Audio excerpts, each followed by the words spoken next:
Graça e paz, meus irmãos, minhas irmãs. Estamos aqui para podermos ter a terceira e provavelmente a última aula. Eu ainda penso em dar uma quarta aula, mas não sei se será necessário. Talvez essas três aulas de capacitação para os diáconos e as auxiliadoras seja suficiente inicialmente para fortalecer o trabalho dos diáconos, das auxiliadoras e também levá-los a compreender melhor a função deles, o ofício do diaconato na obra do Senhor, na igreja em que servem. Bem, hoje nós vamos dar continuidade à aula que nós tivemos a semana passada, que foi a segunda aula. Na primeira aula nós trabalhamos o texto de Atos capítulo 6, do versículo 1 ao 7, que foi a escolha dos 7 homens para servirem às mesas, para poderem assim auxiliar os apóstolos para que eles se dedicassem à oração e ao ministério da palavra.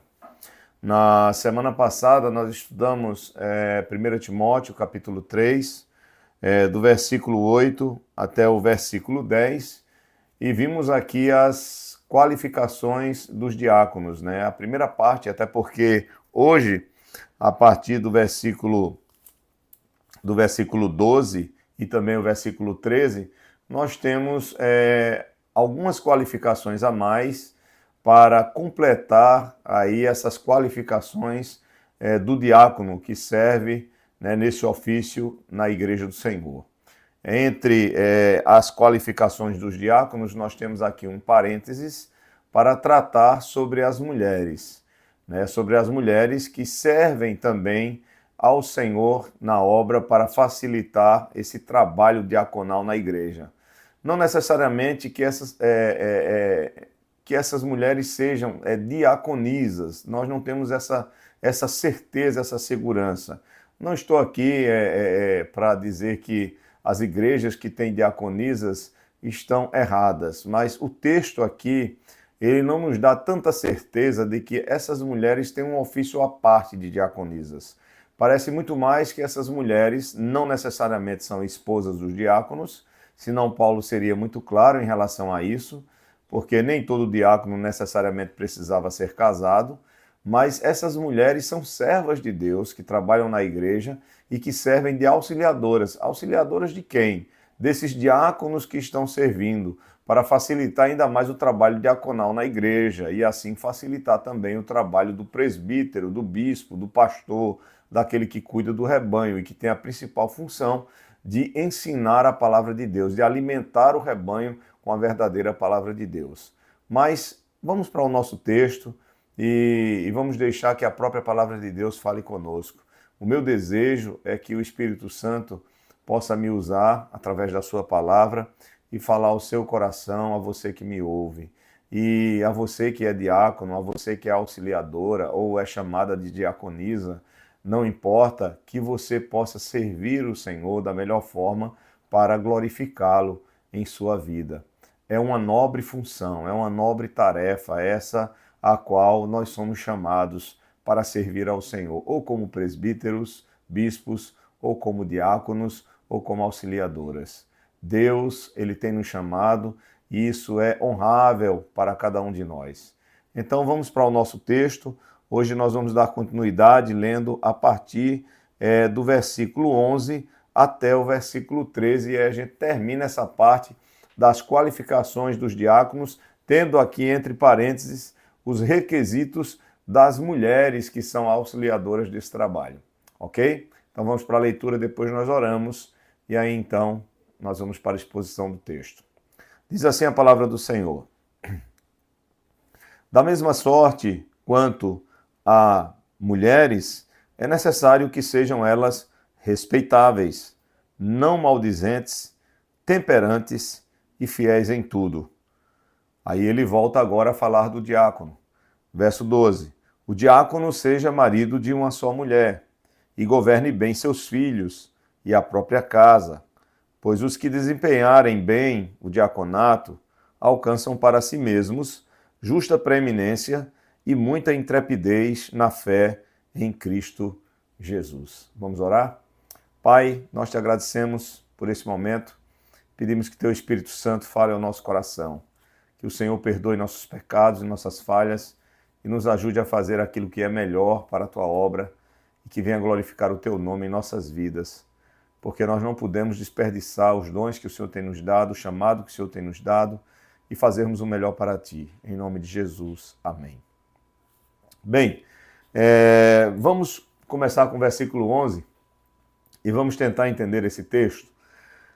Espero que você esteja com sua Bíblia aí aberta e que não seja no celular. Espero que você esteja com sua Bíblia aberta aí para você poder rabiscar, para você poder riscar, para você talvez anotar aí algumas dúvidas, algumas perguntas. E você pode fazer perguntas, você pode tirar dúvidas, você pode fazer seus comentários aí que eu tenho prazer em responder. Ok? Não se acanhe, compartilhe, tire suas dúvidas, porque o nosso desejo é que esses vídeos que nós estamos fazendo, esses 3 vídeos, essas 3 pequenas aulas, elas possam servir de base para que os nossos diáconos, para que as nossas auxiliadoras façam um excelente trabalho na igreja local e assim ajudem o pastor a se dedicar ainda mais à oração e ao ensino, ao ministério, ao diaconato da palavra. Ok? Então, o versículo 11 ele diz o seguinte: da mesma sorte quanto a mulheres, é necessário que sejam elas respeitáveis, não maldizentes e temperantes e fiéis em tudo, ou seja, temperantes e fiéis em tudo. Veja, é interessante que, se você observar no capítulo 3, em relação aos bispos ou presbíteros, em relação aos diáconos e em relação às mulheres, é característico Paulo dizer o seguinte, por exemplo, no versículo 2, do capítulo 3, aqui de 1 Timóteo, ele diz assim: é necessário, portanto, que o bispo seja. Aí ele vai falar sobre as qualificações do bispo, né? Ou dos bispos, ou dos presbíteros, a mesma coisa. Episcopos ou presbíteros, né? Não tem diferença aqui. Pelo menos nesse tempo, a igreja não tinha uma divisão hierárquica em relação a esses cargos. Isso vai vir depois. Ele diz aqui: é necessário, no verso 2, portanto, que o bispo seja. A mesma coisa ele se refere ao diácono. No versículo 8, semelhantemente quanto a diáconos, é necessário que sejam. Aí vem as qualificações. Assim como vem as qualificações dos bispos, vem as qualificações dos diáconos. E agora, em relação às mulheres, ele diz a mesma coisa no versículo 11. Da mesma sorte quanto as mulheres, é necessário que sejam. E aí ele vai falar dos requisitos ou das qualificações dessas mulheres. E quais são elas? Claro, ele vai resumir, ele vai usar poucas qualificações, porque essas são suficientes para que essas mulheres possam ser excelentes auxiliadoras na obra do Senhor. Veja bem, ele começa dizendo aqui que as mulheres devem ser respeitáveis. Mas antes da gente falar sobre isso, que vai ser a mesma coisa que nós falamos sobre os diáconos, que eles devem ser respeitáveis, honrados, a mesma coisa em relação às mulheres. Eu gostaria de dizer a você que as mulheres aqui, elas são vistas como a prestar um serviço especial na igreja, também como fazem os presbíteros e os diáconos. Elas não são menosprezadas, elas não são diminuídas. Chamar uma mulher de auxiliadora não tem nenhum problema, até porque Deus também ele é o nosso auxiliador, ele é o nosso auxílio. Então isso é uma honra. A Bíblia diz desde o início que a mulher foi criada para ser uma auxiliadora idônea. Então aqui da mesma forma, não há nenhum problema. O trabalho da mulher, ou seja, esse grupo específico de mulheres que não necessariamente são esposas dos diáconos, elas têm um ofício maravilhoso, ou seja, têm um serviço maravilhoso no ministério delas, nesse ministério feminino, que é importantíssimo na igreja. Paulo interpõe aqui algumas poucas observações sobre essas mulheres, pelo fato de que elas vão servir como auxiliadoras assistentes no serviço dos diáconos, desenvolvendo ministérios na igreja, ministérios na igreja em que elas estão, para as quais as mulheres se acham melhor adaptadas. Elas não precisam fazer tudo que os diáconos vão fazer, mas elas vão fazer serviços pelos quais elas, como mulheres, estão mais adaptadas a fazerem. Por exemplo, uma visita a uma senhora doente, não necessariamente um diácono, um homem, precisa fazer essa visita. As mulheres que servem como auxiliadoras, elas podem muito bem se reunirem e fazer esse trabalho. Não que os homens não possam fazer, mas talvez em determinadas ocasiões seja melhor que uma mulher, que uma auxiliadora que está ali trabalhando no corpo diaconal possa fazer esse trabalho. Ok? Espero que vocês estejam me compreendendo bem. Então aqui vamos para as qualificações dessas mulheres. Paulo vai citar aqui apenas 3 qualificações, mas são suficientes. A primeira, semelhantemente aos diáconos, elas devem ser honradas. O que isso quer dizer? Eu já falei sobre isso a semana passada, que os diáconos eles devem ser primeiramente honrados. Claro, na ARA, né, na Almeida Revista Atualizada, não usa o termo honrado, usa o termo respeitáveis. E aqui também, no versículo 11, diz: da mesma sorte, quanto a mulheres, é necessário que sejam elas respeitáveis. E o que é uma mulher respeitável? Uma mulher respeitável é uma mulher de boa conduta, é uma mulher que tem um bom testemunho. Pedro fala desse tipo de mulher. Se você abrir a sua Bíblia comigo, desculpa, eu estou um pouco rouco, mas se você abrir a sua Bíblia comigo em 1 Pedro,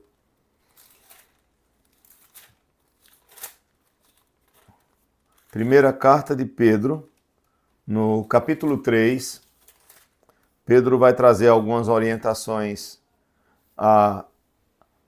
aos deveres dos casados. E falando sobre as mulheres, ele diz o seguinte, no versículo 1, mulheres, sede vós igualmente submissas a vosso próprio marido, para que, se ele ainda não obedece à palavra, seja ganho sem palavra alguma por meio do procedimento da sua esposa, ao observar o vosso honesto comportamento cheio de temor. De temor a quem? De temor a Deus. Não seja o adorno da esposa o que é exterior, como frisado de cabelos, adereços de ouro, aparato de vestuário, seja, porém, ao incorruptível trajo de um espírito manso e tranquilo, que é de grande valor diante de Deus.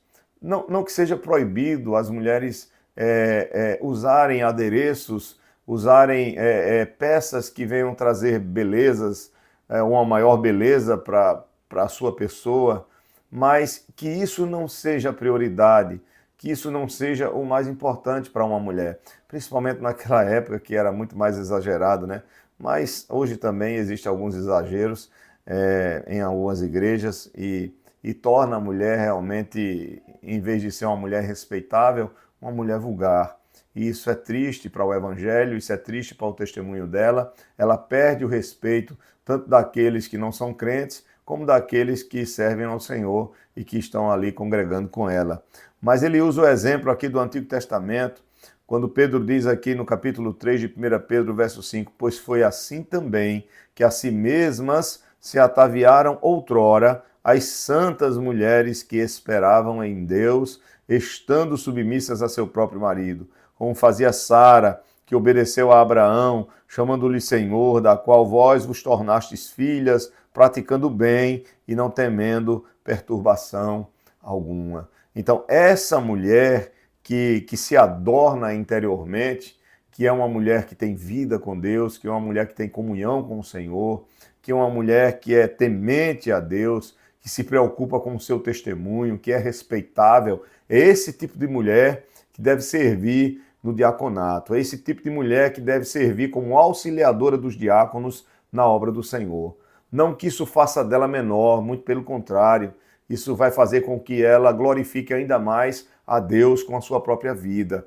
Então Paulo, aqui no versículo 11, quando ele diz da mesma sorte quanto as mulheres, é necessário, veja, não é uma questão de pode ser que ela seja, não. A mulher para servir como auxiliadora é necessário, ou seja, é uma exigência para a obra, é uma exigência para o trabalho dela, na obra do Senhor, que ela seja respeitável, que ela seja honrada, que ela seja de boa conduta.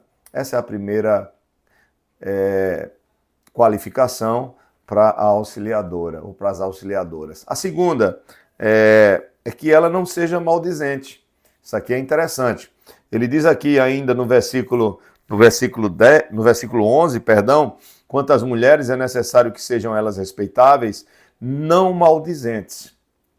Interessante que a palavra aqui no grego, maldizentes, significa diabolos. Né? A palavra diabolos significa caluniadora, maldizente, ou caluniadoras, como está aqui no plural. Diabolos, ou seja, são mulheres, a mulher caluniadora, a mulher que fala mal dos outros ou de outras pessoas, ela é comparada ao próprio diabo, né? Que é o caluniador do povo de Deus, que é o acusador do povo de Deus. Então Paulo, ele diz aqui claramente que essas mulheres não sejam maldizentes, ou seja, o seu ministério, o ministério dessas mulheres, dessas auxiliadoras, conforme está aqui em 1 Timóteo, capítulo 3, no versículo 11, é que elas possam socorrer os outros, que elas possam ter um serviço de misericórdia, que elas possam ter um serviço de ajuda, de apoio às pessoas que estão sofrendo, e não que elas sejam caluniadoras.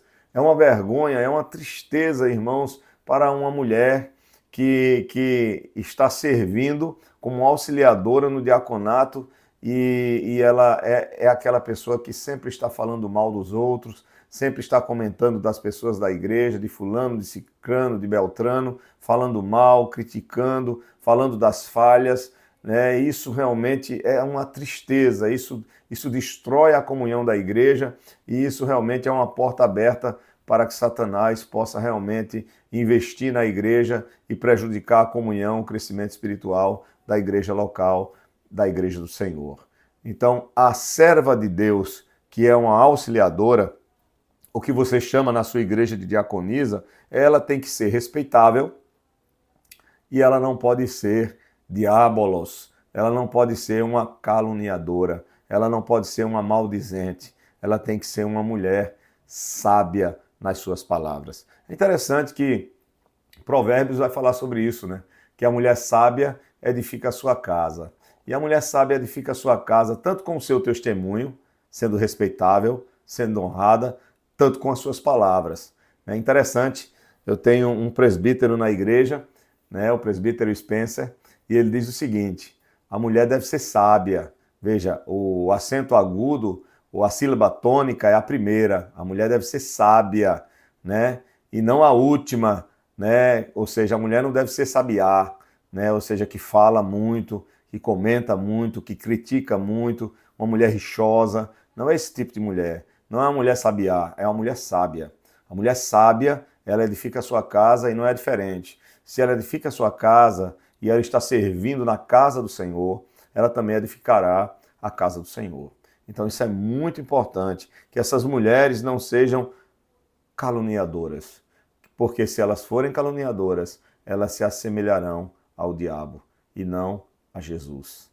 Então que o Senhor tenha misericórdia das mulheres que são auxiliadoras na obra do Senhor. Sejam respeitáveis, sejam não maldizentes. E aí ele termina com as qualificações dessas mulheres, dizendo que elas sejam, em vez de caluniadoras, que elas sejam temperantes, que elas sejam fiéis em tudo. Ou seja, uma mulher temperante é uma mulher não dada aos excessos. Uma mulher temperante é uma mulher moderada. Uma mulher temperante é uma mulher equilibrada, é uma mulher calma, é uma mulher controlada, tanto na sua vida física, na sua vida moral e também na sua vida mental. Ou seja, é uma mulher que evita exageros em todos os aspectos, em todos os sentidos. Não é uma mulher vulgar no seu vestir, não é uma mulher vulgar nas suas palavras, não é uma mulher vulgar nos seus gestos, não é uma mulher rixosa, não é uma mulher que, como nós usamos aqui no Nordeste, né, barraqueira. É uma mulher realmente calma, é uma mulher mansa. Ela pode até se irar, ela pode se indignar, mas ela é temperante, ela é controlada. Quando ela usa suas palavras, ela usa a sua palavra com sabedoria, com assertividade. Falar a verdade é importante, mas é mais importante ainda falar a verdade com assertividade, falar a verdade da maneira correta. Ou seja, eu posso falar a verdade e te machucar, te destruir com a verdade, mas também eu posso falar a verdade de tal maneira que eu te ganhe, que eu te conquiste, que eu traga vida para você. Então, a verdade, ela é sempre necessária, mas a maneira como eu falo a verdade, ela também é extremamente importante. A Bíblia diz que a palavra dita no tempo certo, ela é como maçã de ouro em salva de prata, né? Então, é isso que Deus quer de uma mulher que sirva como auxiliadora, que ela não seja caluniadora, que ela não seja parecida com o diabo, mas que ela seja parecida com Cristo, que ela seja calma, que ela seja temperante, que ela seja humilde, que ela seja controlada e que ela seja aqui fiel em tudo, né? Ou seja, que ela realmente seja obediente a Deus, que ela seja temente ao Senhor. Fiel em tudo em quê? Fiel a Deus, fiel ao Senhor, colocando Deus em primeiro lugar, obedecendo a palavra do Senhor, sendo um testemunho nessa área. Uma mulher de oração, uma mulher que tem vida com Deus, uma mulher que teme ao Senhor. E nós temos vários exemplos na Bíblia, que nós não teremos tempo de ler esses exemplos aqui, mas eu quero citar apenas algumas mulheres do Antigo Testamento, algumas mulheres do Novo Testamento, e eu vou dizer os textos, caso você queira anotar. Há muitas mulheres, então eu não vou citar todas, é impossível fazer isso aqui. Nosso propósito não é esse, mas só para você lembrar, e talvez você queira meditar um pouco, você, minha irmã, que é auxiliadora, na história dessas mulheres. Por exemplo, Ana, em 1 Samuel, capítulo 1, versículo 15 e 16, uma mulher de oração, uma mulher que suportava a provação, que suportava, né, a intriga, a contenda, né, com sua rival lá, a outra esposa do seu marido. Era uma mulher de oração e Deus honrou Ana, lhe dando um filho, e não somente um filho, que se tornou sacerdote e juiz do povo de Israel, um homem de Deus, que foi o profeta Samuel, mas também lhe deu mais filhas e filhos. Nós temos também a viúva de Sarepta, em 1 Reis, capítulo 17. Nós temos a rainha Esther, todo o livro de Esther, que mulher sábia, que mulher temperante, que mulher temente a Deus, que mulher consagrada ao Senhor. Nós temos também, irmãos, Maria, mãe de Jesus, né? Ela que se dispôs a fazer aquilo que glorifica a Deus. No Cântico de Maria, ela diz: minha alma engrandece ao Senhor, meu espírito se alegra em Deus, meu Salvador. Ou seja, você vê toda uma vida piedosa naquela mulher. Então ela começa com essa frase, mostrando o quanto ela era piedosa, o seu temor a Deus, o seu serviço ao Senhor e a disponibilidade de ser aquela escolhida para que dela viesse nascer o santo, viesse nascer o rei que reinaria para todo sempre, o Salvador dos homens, o Emanuel, o Deus conosco, que é Jesus Cristo. Isso está em Lucas, capítulo 1, verso 46 a 55. Você tem também Lucas, capítulo 2, verso 19. Você tem falando sobre Maria também em Atos, capítulo 1, versículo 14. E o que dizer de Maria e Marta? Em Lucas, capítulo 10, verso 38 a 42. O que dizer de Dorcas? Em Atos, capítulo 9, versículo 36 ao 43. O que dizer de Lídia? Em Atos 16, 14, 15 e 40. O que dizer de Priscila, esposa de Áquila, em Atos 18, verso 26. O que dizer de Febe, em Romanos 16, 1. O que dizer de Trifosa e Trifena, em Romanos 16, 12. E aí você tem mais Lóide e Eunice, né, que cuidaram de Timóteo e ensinaram a Timóteo a verdadeira fé, né, que já estava lá no Antigo Testamento, preparando seu coração para receber Cristo como seu Salvador, como Messias. Está em 2 Timóteo, capítulo 1, verso 5. O que dizer de Sara, em Gênesis, capítulo 12, verso 5, que está colocada no rol dos heróis da fé, né? Ela é uma heroína da fé, em Hebreus, capítulo 11, verso 11 e 12. O que dizer de Rebeca, em Gênesis 24. O que dizer de Raquel, em Gênesis 29, e de muitas outras mulheres que são mulheres de Deus, que servem de exemplo como auxiliadoras, como mulheres respeitáveis, como mulheres temperantes, como mulheres fiéis a Deus. Então são essas mulheres que nós precisamos no diaconato. São essas mulheres que nós precisamos para serem auxiliadoras dos diáconos e assim o diaconato ele funcionar de forma equilibrada, de forma que proporcione ao pastor, ao presbítero, aquele que ensina, aquele que é mestre na igreja, aquele que governa, a fazer o seu trabalho da melhor forma possível, a não esquentar a sua cabeça, a não perder o seu tempo com coisas que não deveriam tomar o seu tempo, com coisas que estão ligadas a servir as mesas, com coisas que estão ligadas a questões mais litúrgicas, no sentido de cuidar, talvez de uma porta quebrada, de um ar-condicionado que não esteja funcionando bem, ou seja, de uma sujeira que chegou ali de repente, de uma pessoa que está passando mal na igreja e o diácono e as auxiliadoras chegarem ali no momento do culto e tentarem cuidar para que o pastor não deixe de focar naquilo que é a sua principal função, o ministério da oração e o ministério da palavra. É claro que eu dei exemplos aqui bem simples, existem muitas outras coisas que os diáconos devem estar envolvidos, como a distribuição de alimentos para os necessitados, como visitar os doentes, como cuidar dos doentes, como cuidar dos fracos na fé, como apoiar o pastor nas visitações, nos hospitais, como facilitar todo esse trabalho pastoral para que a igreja seja edificada. Não é uma questão de ter uma visão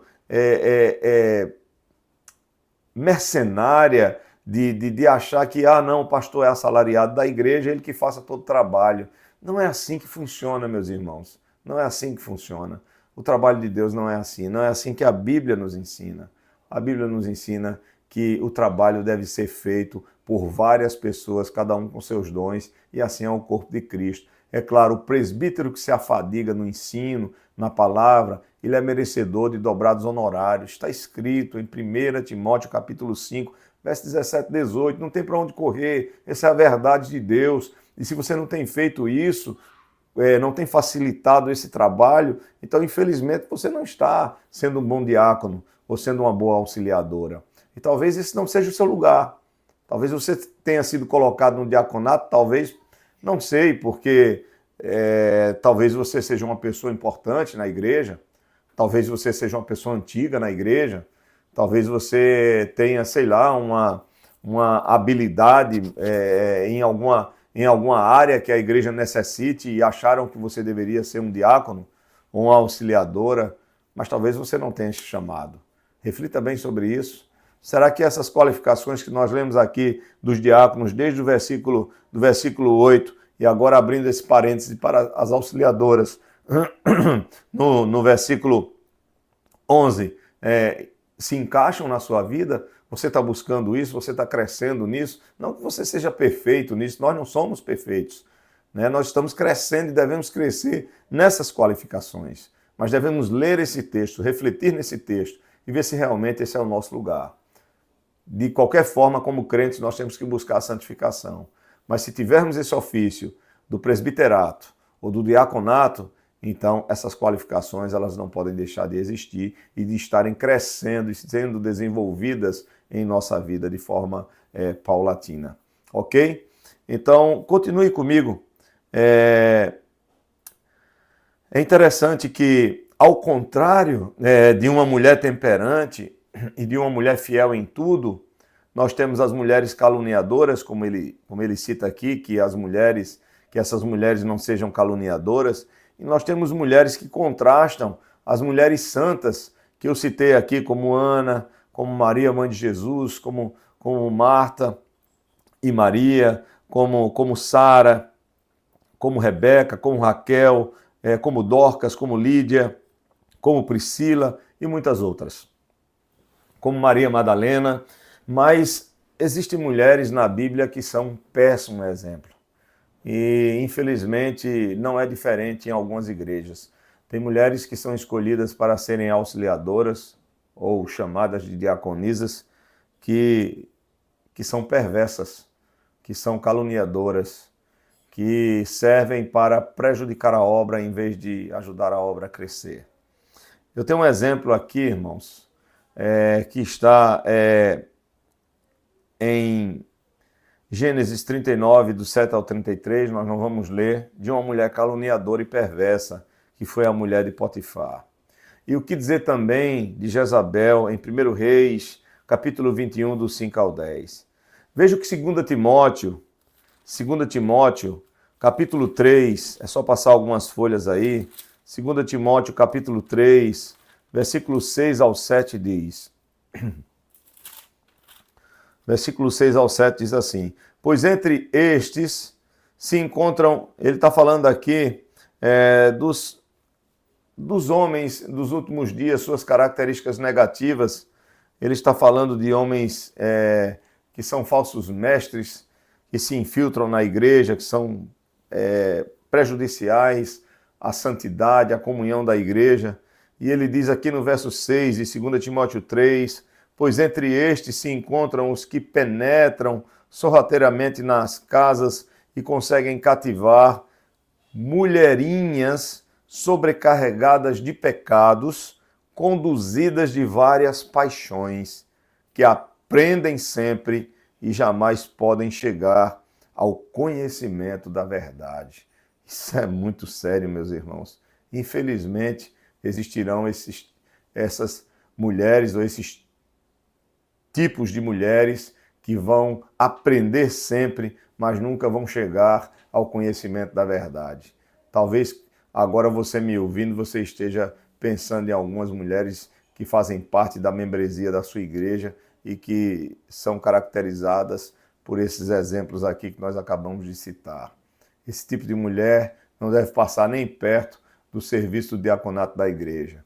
Tenham cuidado, porque isso realmente é muito perigoso e isso prejudica a obra do Senhor. Assim também como os diáconos. Os diáconos que não servem bem, eles devem ter a consciência de deixar o cargo, devem ter a consciência de abandonar esse ofício. Assim também como os presbíteros, os pastores que não servem bem, devem deixar o pastorado.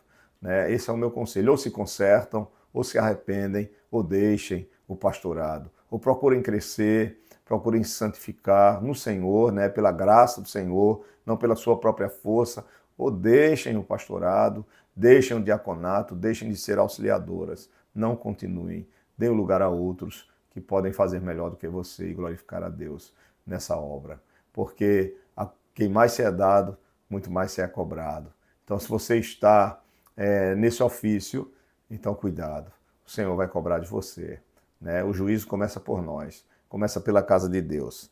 Então vamos terminar para o verso 12 e o verso 13. Ele vai voltar a falar sobre as qualificações, ele deixa de falar agora sobre as mulheres, é apenas um versículo que ele fala sobre as mulheres aqui em 1 Timóteo capítulo 3, que é o versículo 11, e agora no verso 12 e no verso 13, ele volta a falar sobre as qualificações dos diáconos. E ele diz assim, o diácono, verso 12 de 1 Timóteo 3, o diácono seja marido de uma só mulher e governe bem seus filhos e a própria casa. Bem, não precisa falar muito sobre isso, Não necessariamente que o diácono tem que ser casado, tá? Paulo ele não diz isso aqui. Quando ele diz que o diácono seja marido de uma só mulher, ele não está dizendo que é obrigatório que o diácono seja casado. Até porque não era obrigatório que o presbítero fosse casado. Porque o próprio apóstolo Paulo não era casado. E não era obrigatório que os apóstolos fossem casados. Então o casamento não é um requisito para o ofício do pastorado, nem também do diaconato. Mas ele diz aqui que se o diácono for casado, que ele seja marido de uma só mulher. Ou seja, o que é que ele está querendo dizer aqui? Ele está falando de moralidade. Ele está dizendo que a moralidade do diácono deve ser inquestionável. Que ele seja fiel e leal à sua única e exclusiva esposa. Como diz Hebreus, capítulo 13, versículo 4. Vocês lembram o que diz Hebreus? Eu vou abrir aqui para ler o texto todo. Hebreus, capítulo 13, verso 4, que diz, digno de honra entre todos seja o matrimônio, bem como o leito sem mácula, porque Deus julgará os impuros e adúlteros. Isso é muito sério, irmãos. Então, você está no diaconato, você é casado, então se você é casado, que você honre o seu casamento. Isso também não está querendo dizer, como alguns interpretam, alguns radicais, que se você tiver sido viúvo, você não pode servir no diaconato, nem pode servir também no presbiterato. Não, não é isso. Marido de uma só mulher, a sua mulher morreu, então você não pode mais servir, acabou. Não, isso não existe. Tá? Paulo ele vai abrir o leque e vai dizer que sim, a partir do momento que você se tornou viúvo ou viúva, você pode casar novamente, porém que seja no Senhor. Até mesmo ele vai dizer lá em 1 Coríntios 7, verso 9, que é melhor casado que viver abrasado. E ele vai dizer também lá em 1 Coríntios capítulo 7, no finalzinho do capítulo, que se tiver de casar, se referindo à mulher, mas também cabe ao homem, né, que seja no Senhor. E aqui também em 1 Timóteo, né, no capítulo 5, no versículo 14, se referindo às viúvas, ele vai dizer assim: quero, portanto, que as viúvas mais novas se casem, criem filhos, sejam boas donas de casa e não deem ao adversário ocasião favorável de maledicência. Então, ser marido de uma só mulher não quer dizer que você, que tenha se tornado viúvo, não possa mais trabalhar na obra. Não é isso. Marido de uma só mulher é que, se você é casado, você deve ser fiel unicamente à sua esposa. Somente à sua esposa. Nenhuma outra mulher. Somente uma mulher deve receber essa fidelidade. A sua esposa. É inquestionável a sua moralidade em relação a ela. Caso você seja um adúltero, você não pode continuar no diaconato. Ok? Então, seja fiel a Deus e tenha coragem de renunciar. Mas mesmo assim, arrependa-se dos seus pecados e se volte para Cristo e seja fiel. Só não continue no diaconato se você não tiver essa característica. E em último lugar, ele vai dizer que, aqui no versículo 13, ele vai falar ainda no verso 12 sobre governar bem a sua casa, não precisa entrar em detalhes nisso, né? Criar bem os filhos, né? Criar bem os filhos é ensinar o caminho do Senhor a eles, é ter paciência com eles, é dar um bom exemplo a eles, é testemunhar de Cristo para eles, mas você não controla a vida dos seus filhos quando eles crescem. Mas se você dá um bom testemunho e você tiver ensinado a palavra de Deus e plantado a palavra de Deus no coração dos seus filhos, evidentemente essa palavra um dia ela vai frutificar, não tenho dúvida disso. Mas no verso 13 ele encerra dizendo, para a nossa aula não ficar muito grande, terminar agora, ele diz assim: pois os que desempenham, falando dos diáconos, os que desempenharem, né, falando dos diáconos, pois os que desempenharem bem o diaconato alcançam para si mesmos justa preeminência e muita intrepidez na fé em Cristo Jesus. O que é que ele está querendo dizer aqui? Que o diácono vai se tornar um presbítero? Que o diácono vai se tornar um missionário? Não, não é isso que ele está dizendo. Eu não quero dizer que um diácono não possa ser chamado para um pastorado. De repente ele pode até servir como um diácono e depois o Senhor, ou ele já tem esse chamado, mas por uma questão de tempo, de preparo, ele sirva no diaconato e depois ele vai embora e seja um missionário transcultural, ou um missionário no sertão nordestino, ou um missionário entre os índios do nosso país, lá no Amazonas, ou em outros lugares onde tem índios, né, tribos indígenas, ou seja um missionário entre os ribeirinhos, ou um missionário entre os sertanejos, enfim, não importa, ou um missionário transcultural mesmo. Não quer dizer isso, mas quando ele diz aqui que os diáconos vão alcançar para si mesmos justa preeminência se eles servirem bem, é que isso aqui é um incentivo para mostrar a eles que a igreja presta atenção ao trabalho dos diáconos, assim como presta atenção ao trabalho do pastor, assim como presta atenção ao trabalho das auxiliadoras. A igreja está sempre prestando atenção, a igreja está sendo ali, a igreja é uma comunidade que está convivendo sempre, se reunindo sempre, cultuando ao Senhor, né, louvando ao Senhor, aprendendo a palavra de Deus, e o povo está ali junto. E se você é um diácono, se você é um auxiliador e você não serve bem, a igreja percebe. Se você é um pastor que não se dedica ao seu trabalho pastoral, a igreja vai perceber. Ilude-se você achando que a igreja não vai perceber se você não for dedicado ao seu ofício, ao seu trabalho, e não é diferente com o diácono, não é diferente com a auxiliadora. E ele vai dizer aqui que o diácono que serve bem, ele sim vai ter um alto conceito diante da igreja, porque ele executa seu trabalho de maneira digna.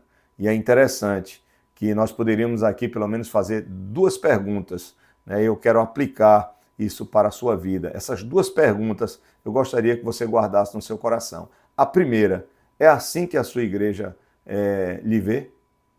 A sua igreja lhe vê como uma pessoa que, como um diácono, trabalha de forma digna, no diaconato?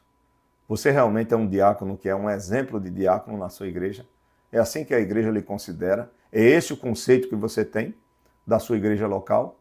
Ou você é aquele diácono que a igreja lhe vê apenas uma pessoa que tem um cargo, mas que não serve para nada, no sentido do trabalho diaconal? É uma pessoa que mal vai aos cultos, que mal participa dos cultos, que nunca pergunta se alguém está precisando de alguma ajuda, que nunca visitou ninguém, que nunca orou por ninguém, que nunca foi na casa, nunca visitou uma pessoa doente no hospital, nunca pegou 1 quilo de feijão da sua casa para dar àquele irmão que está necessitado, ou que não coopera na igreja, ou que não é um dizimista, não é um ofertante, não é uma pessoa que ama a obra do Senhor, demonstrando que usa também os seus bens para a obra do Senhor. Que tipo de diácono é você? Que tipo de auxiliador é você? Então, a primeira pergunta é assim que a sua igreja olha para você? É assim que a sua igreja lhe vê? Como uma pessoa realmente que alcança para si mesmo justa preeminência? É assim que a igreja lhe vê? A segunda pergunta, você é relapso? Você é preguiçoso? Você é irresponsável no seu trabalho no diaconato? Você é irresponsável no seu trabalho como auxiliadora? Reflita sobre o seu trabalho, por favor. Faça isso seriamente diante de Deus.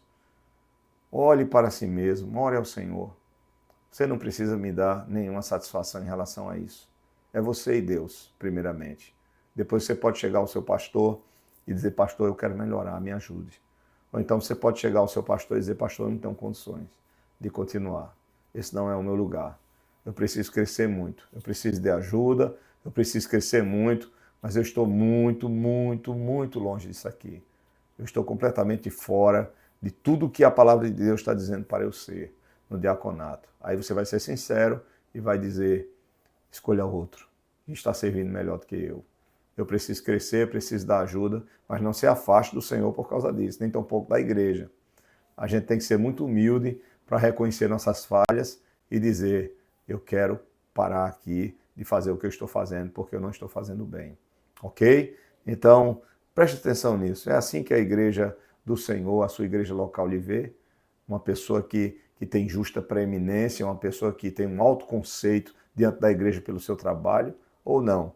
Ou a igreja considera você como uma pessoa relapsa no seu ofício, no seu trabalho, no diaconato. Que o Senhor tenha misericórdia de nós. E ele termina dizendo que as pessoas que trabalham bem no diaconato, elas vão crescer espiritualmente. Diz aqui o texto que elas vão ter muita intrepidez na fé em Jesus Cristo. Essa fé é a fé subjetiva, não é a fé objetiva. A fé objetiva é o conhecimento da palavra, é o conhecimento do evangelho, é o conhecimento das doutrinas básicas. Mas a fé subjetiva é a confiança, é a dependência de Deus. Então, os diáconos que servem bem, quanto mais trabalham, mais eles crescem espiritualmente. E eles crescem na sua confiança, nas promessas de Deus, na graça futura, naquilo que Deus tem preparado para as suas vidas. Veja, intrepidez na fé em Cristo Jesus. Cada vez mais que você serve bem, mais ligado você estará com Cristo, mais firmado você estará com Cristo e você será uma bênção para a sua igreja, para o seu pastor e para a glória de Deus. Que Deus te abençoe em nome de Jesus. Um forte abraço e que Deus realmente nos ajude e levante diáconos e auxiliadoras para a obra do Senhor. Vamos orar? Pai, muito obrigado pela tua palavra, muito obrigado por tudo que o Senhor tem realizado em nossas vidas. Ajuda-nos a refletir sobre o nosso trabalho na tua obra, em nome de Jesus. Amém. Deus te abençoe, um forte abraço em Cristo Jesus.